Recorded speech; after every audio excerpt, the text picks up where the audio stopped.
Hi everybody, welcome back to my channel. My name is Zara and today I'm going to be doing a quick review of Blood over Brighthaven by M.L. Wang. This book is essentially following our main character Siona as she enters into a prestigious order of mages as the only female. In her journey, she unravels a conspiracy that threatens to change magic in this world forever. This is a standalone grim dark fantasy book, and this is one that I was very kind of quietly anticipating because I didn't love Sword of Kaigen as much as everybody else did, even though I do think it was quite a good book, but I wouldn't say it was like a new favourite, right? Whereas I was more interested in this one because it's actually described as being grim dark, and I also quite like kind of settings of like government and academia and like science. Like I enjoy it. I was very eagerly kind of awaiting to read this book, and I didn't want to start a new fantasy series when I picked this up, so I thought let's finally give it a go. And I have to say, overall, I enjoyed this book. I liked it more than I did Sword of Kaigen because I really liked our main character, Siona. And I think overall, like, I just enjoyed what was explored more in this book compared to Sword of Kaigen. So with that in mind, let's jump into my quick review about what I like. Also, any kind of little gripes that I had about this book too. The first thing that I will comment on is I do think M.L. Wang's writing has really evolved in this book. I believe she wrote this one after Sword of Kaigen. So naturally, you would hope her writing has got better, and it definitely has. I think she writes very accessibly. I think she's a good beginner fantasy writer. Like, I think if you're new to the genre, she is a good person to start with because I think she writes in a way that is very clean and just gets kind of what she needs to get across. I really liked the kind of atmospheric vibe she created in this book because we are in this kind of mysterious order that obviously at the start of the book we don't really have any knowledge on, kind of like our main character Siona. But as we progress, we start to unravel more and more, and it kind of creates this eerie tone that makes you feel a little bit uncomfortable. So I really like the fact that she was able to achieve that. I do think this book was also paced really well. I do think maybe it was slightly too long. One of my little minor gripes, I do think it was slightly too long. There was a bit kind of, I would say 3/4 in that like kind of meandered a little bit, and it didn't necessarily need to happen in that way. But I don't think that necessarily detracted from the enjoyment of the book. That's just me kind of being a bit picky. Next up, let's talk about the world building. This is an industrial setting. We are in a city called Tehran, and it's essentially like positioned as an industrial utopia. And I've said this before, I really like kind of industrial settings in fantasy. I like that combination of like magic and industry. I really enjoy it. I don't know why. I just really enjoy it for some reason. And I have to say, I really like the kind of combination of like science and tech with industry in this book. I'm a big science nerd and I'm a big tech nerd and I'm a big magic and fantasy nerd. So she basically combined all my favorite things into one book. No wonder I enjoyed it, right? I just thought the combination of these things worked really well for this type of story. I really like the fact that we have our main character Siona kind of at the heart of this, and she's super intelligent, and I'll come on to more about her character later on. I think this combination leads to some really interesting discussions around the kind of advancement of industry, but also the potential negative impacts of that and the people who are maybe on the lower rungs of society. I'll come into that more when I talk about thematic work, but I just think it works. Like, I really do think it works in this book.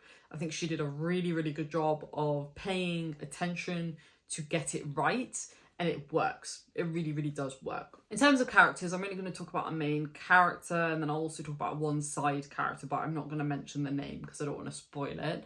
But our main character, Siona, is really compelling. She's somebody that I identified with quite a lot. She is a woman in a man's world. She's also, you know, older when it comes to fantasy. A lot of our fantasy characters tend to be in their early 20s, maybe late teens.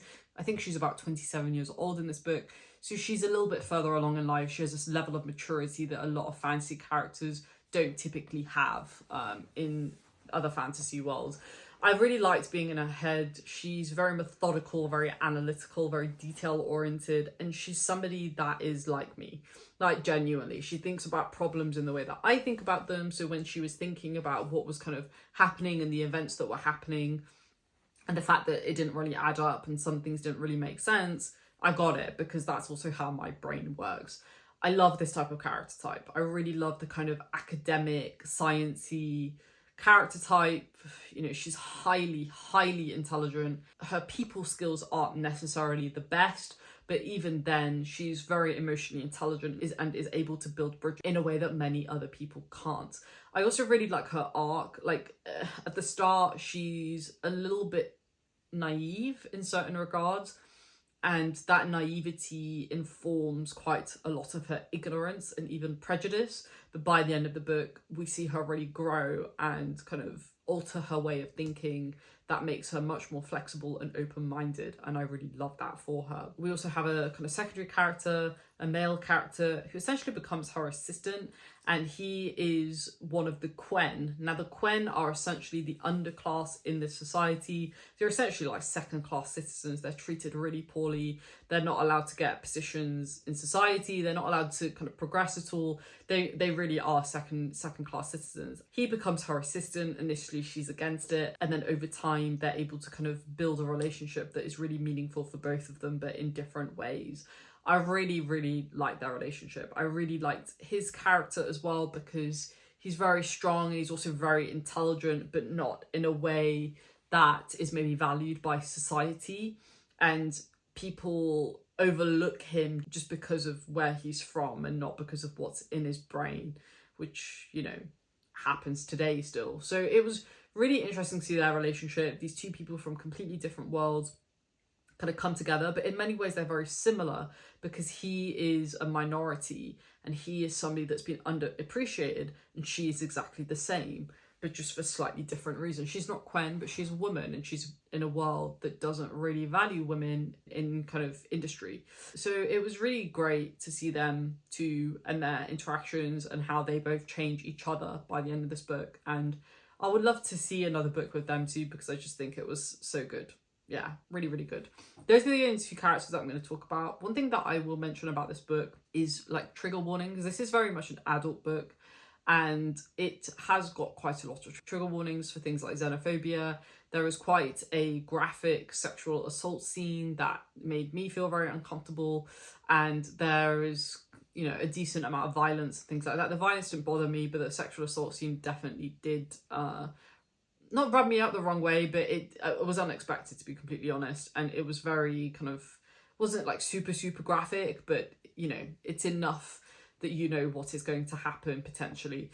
So it is quite dark in places, which I also was not expecting, but I don't mind because I love grim dark. But for those who don't necessarily know, just be aware of that going into it, because a lot of the tertiary characters are very misogynistic, they're very sexist, they're very xenophobic, and, you know, I totally get if people don't want to read that today, just given what's happening in the world. So just wanted to flag that because I think it's important to note. And then last thing I'll talk about before talking about my little tiny gripes is the thematic work. As I mentioned, you know, we have kind of the role of women in society, and Siona becomes the first high mage in this world, and so she faces a lot of blockers and boundaries and people trying to put her down.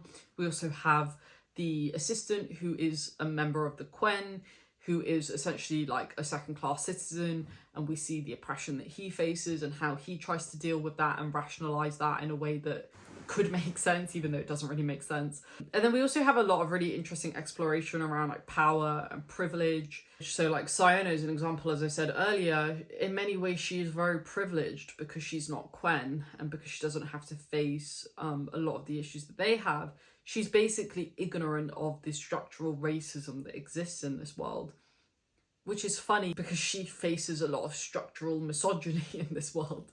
And I think a lot of people are like that. I think they're very in tune with maybe what's happening to them, but when it's happening to other people, they kind of block that out. I think a lot of it is just like unintended and maybe even intended ignorance, but it was quite interesting to see our main character actually realise that, and I think that's not explored that much in fantasy books, so I really appreciated it. She's a deeply flawed character, and we kind of see that in the way that she handles all of these different things. There's also some really interesting religious exploration where like the religion in this book upholds truth as the most important aspect of life, and yet we find throughout this book that truth isn't held to the highest form because people lie all the time.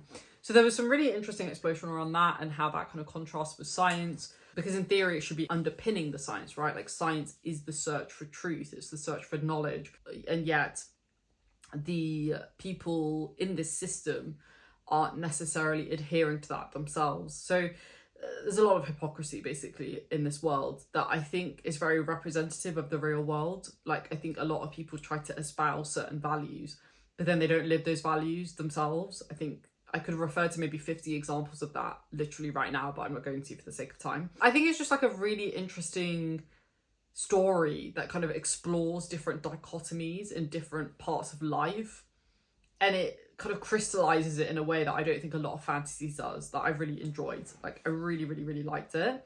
I also want to mention that I really like the magic in this book. The magic is definitely a hard magic system. You kind of have to stick with it as you read the book, but I think for me, because like I said, I love kind of science and physics, which is the kind of core of this magic system, it was quite easy for me to pick up. I loved it. I want more physics-based magic systems. If anybody knows any books with physics-based magic systems, please let me know, because I eat it up every single time. Loved it. Really loved it. I think my only gripe about this book is that it was a touch too long. I don't think it needed to be as long as it was. Not to say that it was like a super long book, but I think, like I said earlier, like I think there's like a bit in the book that could have been cut out or refined, and I think it just would have made the story even sharper than it already was.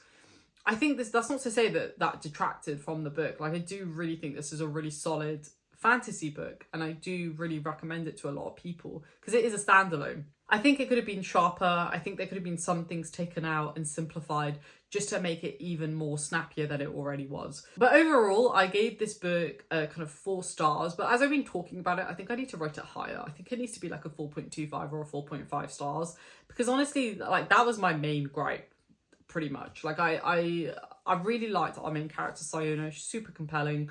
I really liked the thematic work explored. I really loved the magic system. There were so many things that I really liked about this book that I think it deserves a higher rating, to be honest. So let's say it's like a 4.25 or a 4.5 stars. Let me know down below if you have read this book. I don't know many people who have read it, so I'm super curious to talk about it with you folks.